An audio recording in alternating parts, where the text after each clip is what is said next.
Hello my dear friends, आप सभी लोग का स्वागत है हमारे इस वीडियो में। जैसा कि इस वीडियो में हम आप सभी लोग को बताएंगे कि जो यूपीएससी का एग्ज़ाम होता है वह किन पैटर्नों पर होता है, यानी कहें तो किन चरणों पे होता है। तो मैं आप सभी लोग को वो समझाने वाला हूँ। तो अगर आप वीडियो अच्छा लगे तो आप हमारे चैनल को सब्सक्राइब करें और वीडियो को भी शेयर करें और वीडियो को लाइक करें। तो देखो, जो यूपीएससी का एग्ज़ाम होता है, पहले तो उसका फुल फॉर्म समझ लीजिए। तो जो यूपीएससी का फुल फॉर्म होता है ना, वो होता है यूनियन पब्लिक सर्विस कमीशन। यो आपका यूपीएससी का फुल फॉर्म होता है, ठीक है। देखिए, यूपीएससी में 3 चरण होते हैं। यूपीएससी में 3 चरण होते हैं और पहले चरण का नाम है जिसे हम बोलते हैं प्रीलिम्स, ठीक। और दूसरे चरण को बोलते हैं मेंस और तीसरे चरण को बोलते हैं इंटरव्यू, ठीक। ऐसे 3 प्रकार के चरण होते हैं यूपीएससी के एग्ज़ाम में, ठीक है। और देखिए, इसको हिंदी में जो आपका प्रीलिम्स है, उसको हिंदी में हम बोलते हैं प्रारंभिक परीक्षा, जो पूरे 400 अंक का होता है। कितने अंक का होता है? पूरे 400 अंक का। और जो मेंस होता है उसको हिंदी में बोलते हैं मुख्य परीक्षा, जो होता है आपका 1750 मार्क का होता है। और जो तीसरा होता है इंटरव्यू, इसको बोलते हैं साक्षात्कार, और यह होता है आपका 275 मार्क्स का, ठीक है। इतने नंबर का होता है। तो देखिए, जो आपका होता है ना प्रीलिम्स में 2 प्रकार के एग्ज़ाम होते हैं। प्रीलिम्स में आपके 2 प्रकार के एग्ज़ाम होते हैं। पहले एग्ज़ाम जो होता है उसको बोलते हैं सामान्य अध्ययन, जिसे हम बोलते हैं जीएस फर्स्ट। और उसी में दूसरा जो होता है वो होता है सीसेट, जो होता है सेकेंड। तो देखिए, जो होता है ना जीएस फर्स्ट, उसमें आपका 200 मार्क का, मतलब 200 अंक का होता है। क्वेश्चन 200 अंक का होता है, ठीक है। उसमें एक जो क्वेश्चन होता है ना 2 नंबर का होता है, यानी 100 क्वेश्चन आते हैं। 100 क्वेश्चन आते हैं और 200 मार्क का हो जाएगा, अगर 2-2 नंबर का रहेगा तो, ठीक है। और जो सीसेट होता है ना, उसमें 200 मार्क का होता है और उसमें 80 प्रश्न होते हैं, ठीक है। 80 प्रश्न होते हैं। अब देखिए, बारी आ गया जीएस फर्स्ट। जो जीएस फर्स्ट होता है उसमें कौन कौन से सब्जेक्ट होते हैं? तो देखिए, जो जीएस फर्स्ट होते हैं उसमें कुल प्रश्न आपके होते हैं 100, और जो नंबर होता है 200 नंबर का होता है। और उसमें समय जो होता है ना, वो 2 घंटे का समय होता है, और 2 घंटे में आपको 100 प्रश्न हल करने होते हैं, ठीक है। तो उसमें देखिए, क्वेश्चन किस किस विषय से आते हैं।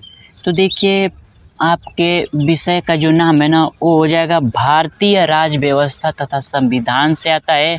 पहला जो हो जाएगा भारतीय राज्य व्यवस्था एवं संविधान, उसमें से आते हैं। फिर भारतीय इतिहास तथा विश्व का इतिहास, फिर आता है विश्व भूगोल, फिर भारतीय भूगोल और भौतिक भूगोल, इसमें से आते हैं।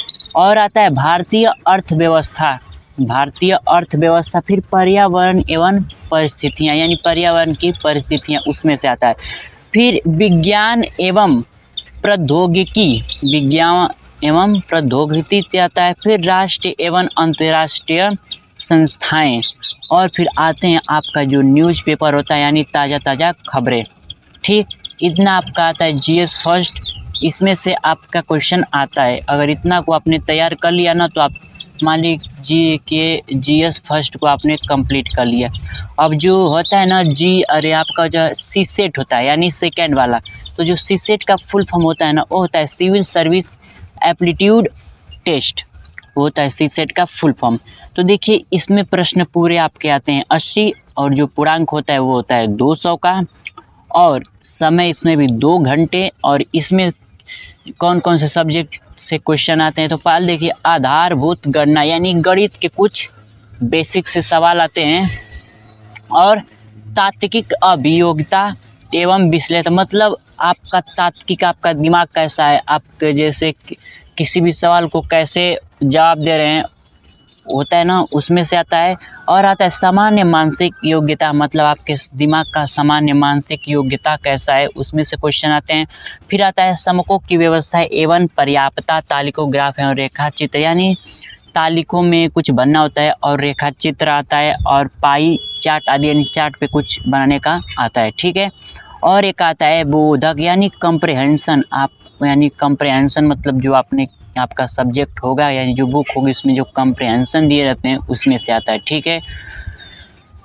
25 से 30 प्रश्न उसमें से आते हैं, ठीक। और लास्ट है निर्णय निर्माण समस्या समाधान, यानी आपको हर समस्या का निर्णय कैसे लेना है उसमें से कुछ प्रश्न आते हैं जो आपको अपने मन से लिखने होते हैं, आपको अपने दिमाग से लिखने होते हैं, आपको उतना किताब विताब से नहीं लिखने होते हैं, आपको अपने मन से और दिमाग से लिखने होते हैं, ठीक है। अब देखिए जो मुख्य परीक्षा होता है, अब हमने बात कर लिया प्रीलिम्स में तो इतने होते हैं। अब मुख्य परीक्षा में देखिए, मुख्य परीक्षा जो एग्ज़ाम होता है ना उसमें कुल 9 पेपर होते हैं। Paper 1, paper 2, paper 3, paper 4, paper 5, paper 6, paper 7, paper 8, paper 9 और सब 250 अंक का होता है। तो जो पहला पेपर होता है पेपर फर्स्ट, ठीक है, जो पेपर फर्स्ट होता है ना वो आपका निबंध आता है, निबंध आएगा पेपर फर्स्ट में।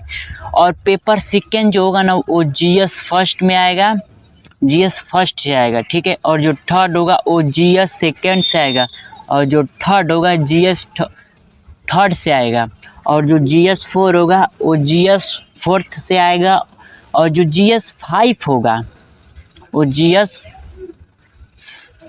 जो 5 होता है ना वो आपका जीएस 4 से आता है, ठीक है।